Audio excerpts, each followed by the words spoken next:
Saka Santali News Pata Sekon Sanamku Segun Johar.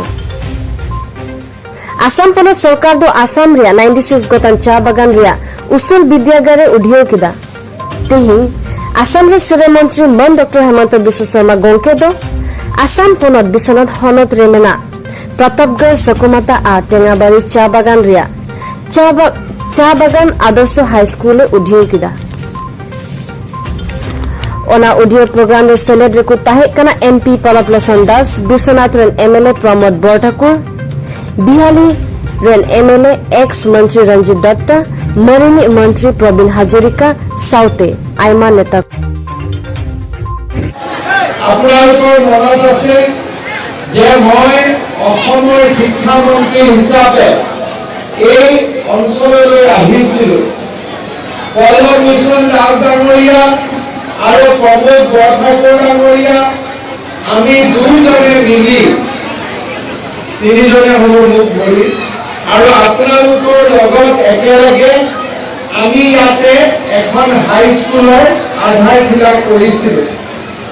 আজি 2 বছৰৰ ভিতৰত আমাৰ হাই স্কুল নিৰ্মাণৰ কাম শেষ হ'ল আৰু আজি আমি দেখা পাইছো যে ক্লাস 6 ক্লাস 9 আমাৰ ল'ৰা ছোৱালীবিলাকে এডমিশন লৈছে অসমত আমি 96 খন বাগিচা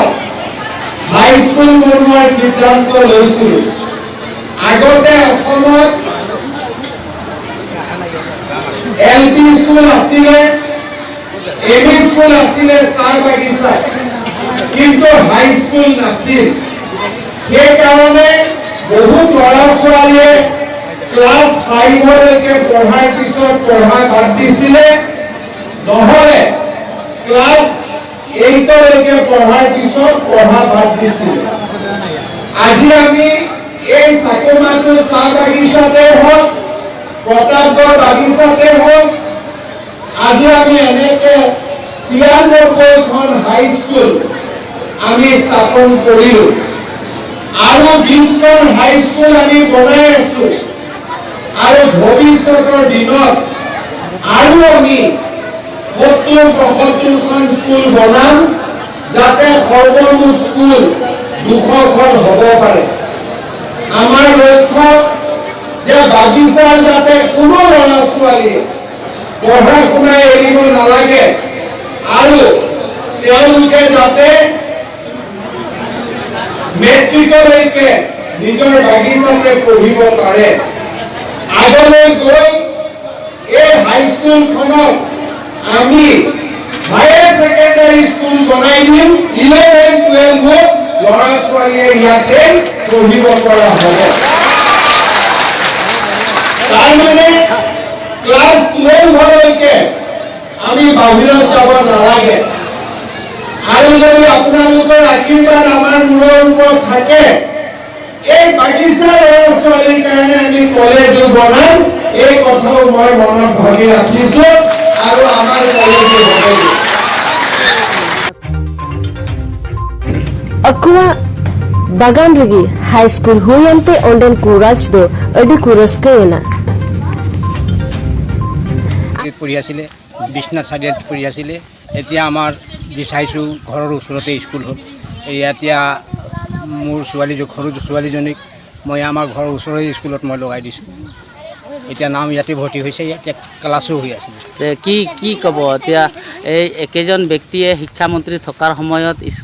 স্কুলৰ হেৰি আধাৰশিলা কৰিছিলে সিএম হোৱাৰ পিছত তেখেতে আকৌ স্কুলখন উদ্ঘাটন কৰিলে কি ক'ব তাৰ বাবে আমি বহুত ধন্যবাদ দিছো আমাৰ সাকুমাথা গাঁওবাসী ৰাইজে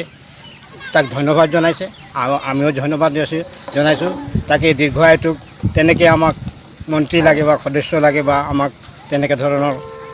মন্ত্ৰী লাগে আৰু পিছতে অসমত প্ৰথমবাৰৰ বাবে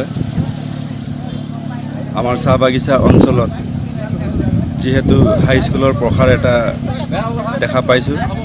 বৰ ভাল খবৰ এটা যে আমাৰ উঠিওৱা ল'ৰা ছোৱালী এতিয়া বেছি দূৰলৈ যাব নালাগে যেহেতু এটা সময়তে আছিলে ইয়াৰ পৰা প্ৰায় 15-20 কিলোমিটাৰ খোজকাঢ়ি গৈ শিক্ষা গ্ৰহণ কৰিছিলে হাই স্কুলৰ ক্ষেত্ৰত আমাৰতো নামেই ল'ব লগা নাছিলে কিন্তু এতিয়া ঘৰৰ ওচৰত যিহেতু আমি উচ্চতৰ মাধ্যমিক বিদ্যালয়সমূহ ঘৰৰ ওচৰত পাইছোঁ, গতিকে আমাৰ শিক্ষা এতিয়া আমি বহুত ওপৰলৈকে আমি ভাবিব পৰা হৈছোঁ। আৰু যিহেতু আমাৰ ল'ৰা ছোৱালী এতিয়া ঘৰৰ ওচৰতে পঢ়ি শুনি এতিয়া ভাল এটা যোগ্যতা অৰ্জন কৰিব বুলি মই ভাবোঁ। আৰু যিহেতু আমাৰ জনগোষ্ঠী বা আদিবাসী চাহ জনগোষ্ঠীৰ ভিতৰত অন্ধবিশ্বাস লেখা পঢ়া নথকাৰ কাৰণে অন্ধবিশ্বাসত বেছি বিশ্বাসত আছিল মানুহবিলাক, তো স্কুল হোৱাৰ পিছত এইখিনি নাইকিয়া হ'ব বুলি ভাবে নেকি? নিশ্চয়কৈ, কাৰণ যিহেতু শিক্ষাৰ অভাৱৰ কাৰণে এটা সময়তে এই জনগোষ্ঠীটোৰ মাজত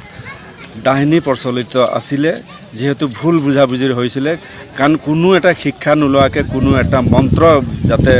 মানুহ মাতিব নোৱাৰে সেই বস্তুটো ভুল বুজিছিলে। কিন্তু শিক্ষাৰ অবিহনে বহুত বস্তু জানিব পৰা হৈ গৈছে আৰু এতিয়া শিক্ষিত হোৱাৰ কাৰণে অন্ধবিশ্বাসটো কুসংস্কাৰটো অসমৰ এতিয়া প্ৰত্যেক চাহ বাগিচাৰ লাইনবিলাকত যিহেতু আমাৰ আজু ককাহঁতৰ দিনত যিবিলাক আছিলে এইবিলাক মানে প্ৰায়েই এতিয়া বদলি হৈ গৈছে। আৰু যিহেতু এতিয়া উঠি অহা ল'ৰা ছোৱালীবিলাক এতিয়া সেই আজু ককাৰ দিনৰ কথাবিলাকক যিহেতু এতিয়া প্ৰতিবাদ কৰি ঘৰখনতে গাৰ্জেনক বা মা দেউতাক এতিয়া কৈ আছে যে এইটো অন্ধবিশ্বাস হয়, এইটো কোনো ডাইনী নাই, কোনো। Assam Sri Menteri Man Dr. Hemanta Biswa Sarma Gongke do sanam cha baganel kamiya hor ku bulung da new daron ket kwa ente bulung da new te high pressure diru ar hor do ku bari jok kana বাগিচা যদি আমি নিমখ মিলাও চাহত তেতিয়া blood pressure বাঢ়ি গৈ থাকে। আগতে যে ব্ৰিটিছ বাবুবিলাক আছিল, যেনেকৈ আমাৰ এতিয়া সিং বাবু ইয়াত আছে, আগতে যে বগা চাহবিলাক আছিল, তেওঁলোকে ভাবে যে যদি বাগিচাৰ মানুহবিলাক বহুত দিন জীয়াই থাকে তাৰ মেডিকেল খৰচ দিব লাগিব, ঘৰত থাকি যাব, এম্বুলেন্স দিব লাগিব। সেইকাৰণে ব্ৰিটিছ চাহবিলাকে কি কৰিছিল, মানুহক শিকাইছিল যে চাহৰ লগত নিমখ খাব। এতিয়া বাগিচাত আপোনালোকে চাব যে 90-80 বছৰৰ কোনো মানুহ জীয়াই নাথাকে। কোনোৱে কয় এই মদ খাই মৰি গৈছে, ঠিক আছে মদ খাই মৰে, কিন্তু তাতকৈ ডাঙৰ কথা নিমখ খাই বেছি মানুহ মৰে। সেইকাৰণে বাগিচাত আপোনালোকে চাহৰ লগত নিমখ নাখাব। Assam Focus